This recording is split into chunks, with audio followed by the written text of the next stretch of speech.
చెప్తున్నారంటే నీటికి పవిత్రము చేయగలిగిన శక్తి తనంత తానుగా పరమేశ్వరుడు ఇచ్చాడు. ఏదైనా ఒక వస్తువు పవిత్రం అవ్వాలంటే నీటి స్పర్శ చేత పవిత్రమవుతుంది. అందుకే మనం పరిశీలించినట్లయితే పువ్వులు తెచ్చుకొని అక్కడ పెట్టుకొని ఈశ్వరుడి పాదముల మీద వేసే ముందు ఆ పువ్వుల మీద కొద్దిగా సంప్రోక్షణ చేసుకుంటాం నీటితోటి. దానివల్ల అది శుద్ధి అయిపోతుంది.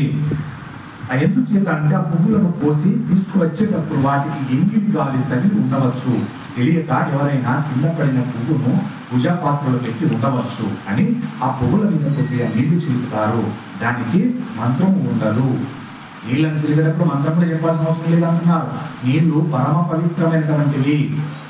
ఉదకం అంటారు దాన్నే. ఆ ఉదకాన్ని తీసుకొని ఏ శ్లోకం చేయకపోయినా ఆ చెంబులో నీళ్ళు తీసుకొని ఒక్కసారి ఆ పుష్పాల మీద చలితవి పవిత్రమైపోతాయి. నీటికి అనుగ్రహం ఇచ్చాడు పరమేశ్వరుడు. కాబట్టి అలాగే ఏదైనా వస్తువు అశౌచం వచ్చినదని అనుమానం వచ్చినట్లయితే దాని మీద కాసిన నీళ్లు చల్లితే ఆ వస్తువు తీసుకుంటారు. నీళ్ళని చల్లి తీసుకుంటారు. అది పునీతమైపోతుంది ఆ వస్తువు. కాబట్టి మన శరీరమునకు నవరంధ్రములు ఉంటాయి. ఇవి కాక శరీరమునకు కొన్ని లక్షల స్వేద రంధ్రములు కూడా ఉంటాయి. తెలుసా? నవరంధ్రాలే కాకుండా మన శరీరంలో కొన్ని లక్షల విలువ చేసేటువంటి స్వేద రంధ్రాలు కూడా ఉంటాయి.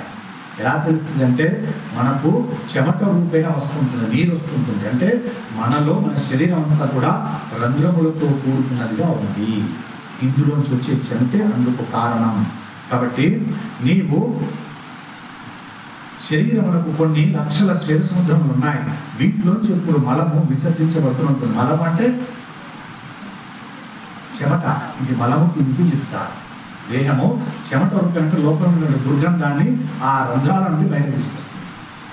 ఇంకా మల ద్వారం, మూత్ర ద్వారం అవి ఎన్ని చేసినప్పుడు అవి వేస్తూ ఉంటాయి. ఇవి కాకుండా చేసేటువంటి ఇవి ఉంటాయి. ఇవి ఎప్పుడు దుర్గంధాన్ని బయట తీసుకొస్తూ ఉంటాయి. దానివల్ల ఏం కలుగుతుంది అంటే మనం ఇందాకే ఒక గంట ముందు స్నానం ఆచరించాం. సుగంధ ద్రవ్యాలు పెట్టుకొని 1కి 4 మార్లు ఈ శరీరానికి రుద్ది స్నానం ఆచరించి, ఇంకా కొందరు ఉంటారు కొన్ని సెంట్లకు సంబంధించిన పర్ఫ్యూమ్స్ ఉంటారు కదా, అలాంటివి కొట్టుకొని వస్తాం. ఎంతసేపు ఉంటుంది అది? ఒక అర్ధగంట మహా అయితే.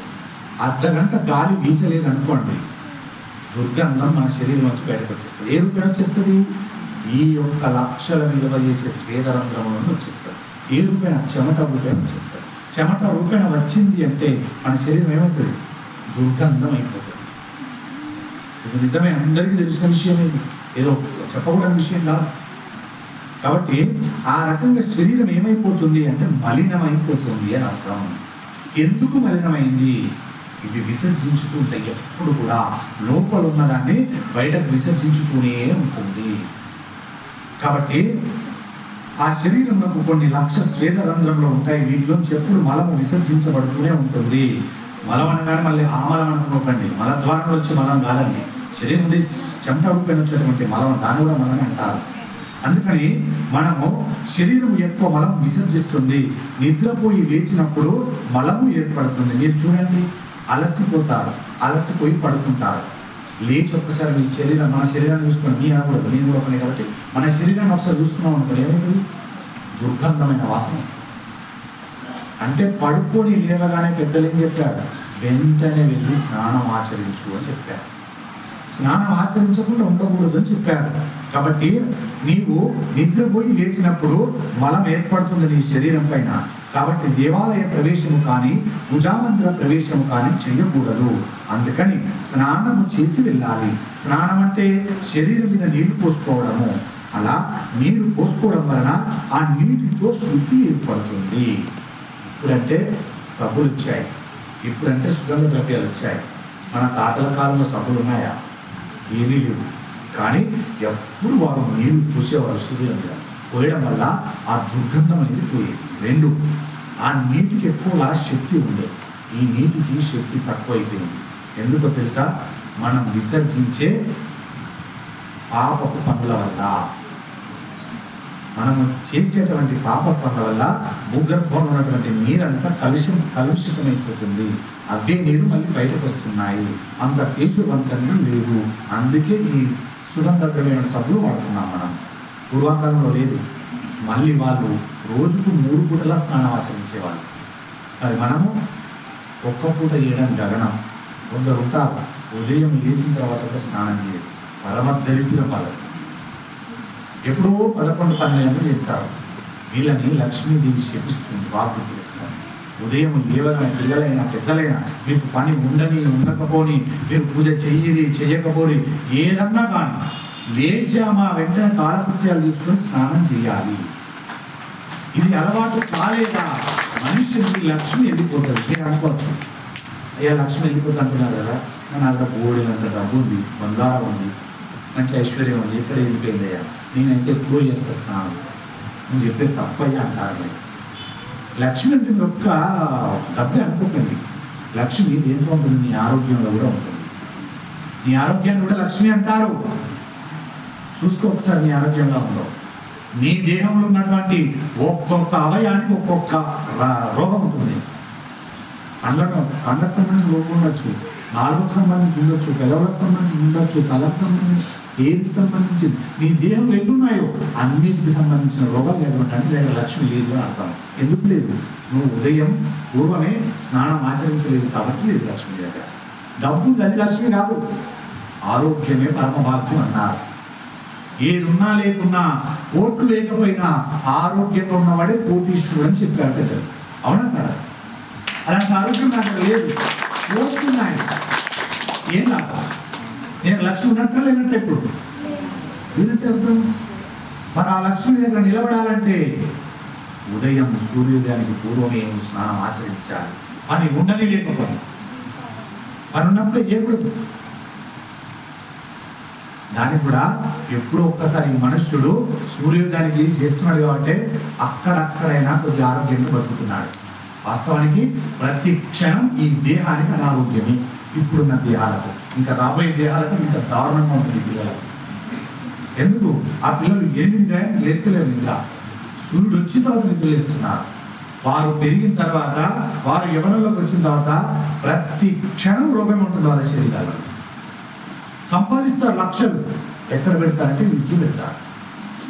ఇప్పుడు మనం పెడుతున్నాం, ఇప్పుడు వాళ్ళు పెడతారు. మనది పోవాలంటే ఏం చేయాలి? దానికి మంత్రం ఏమిటి? ఉంది మంత్రం. మనిషికి 10,000 రేపు పడతారని చెప్తా మంత్రం. తెస్తారా? తెస్తారు కూడా. 10 పైసలు కూడా ఖర్చు పెట్టాల్సిన అవసరం లేదు. మంత్రం ఉంది. ఆ మంత్రమే సూర్యోదయానికి పూర్వం నిద్ర లేచి స్నానం ఆచరించిన వారికి ఈ రోగాలు రావు రావు రావు రావు. సత్యం సత్యం సత్యం. అంతేకాని మీరు సూర్యోదయం తర్వాత లేస్తే మీ దగ్గర కోట్లు ఉండొచ్చు కానీ ఆరోగ్యం ఉండదు. ఆరోగ్యం లేని దేహము నిష్ప్రయోజనం. నేను కోట్లు లేకపోవచ్చు కానీ ఆరోగ్యంగా ఉన్నావు. ఆరోగ్యం ఉన్నవాడికి కోట్లు ఉన్నవాడు వచ్చి అడుగుతాడు, ఇంత ఆరోగ్యంగా ఎలా ఉన్నావయ్యా నువ్వు? నీ దగ్గరికి వస్తాడు.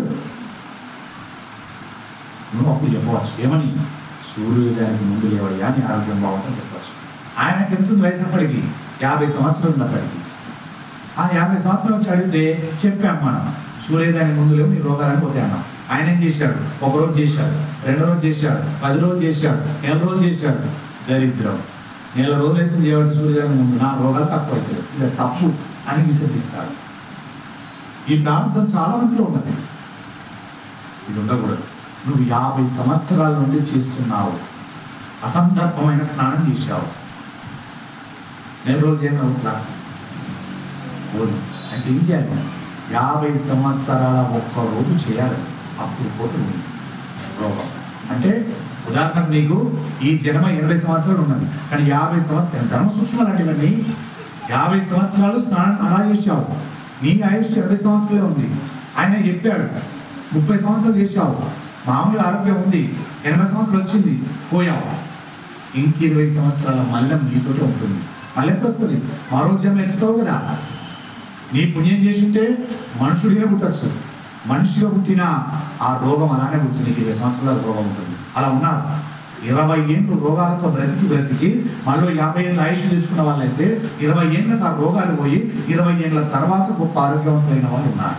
10 ఏళ్ళ తర్వాత ఆరోగ్యవంతులు ఉన్నారు. పిల్లలు నేను చాలా మంది చూశాను జాతకాలలో, కొందరిని స్వయంగా చూశాను. వారికి 5 ఏళ్ళ దాకా రోగాలు ఉంటాయి. 5 ఏళ్ళ తర్వాత ఆ రోగాలు వెళ్ళిపోయి వాళ్ళు ఆరోగ్యవంతులు బ్రతుకుతారు మిగతా వయసు. ఎందుకు వచ్చింది? 5 ఏళ్ళు పూర్వాజన్మలో మిగిలిపోయినటువంటి రోగం. ఇప్పుడు చెప్పండి.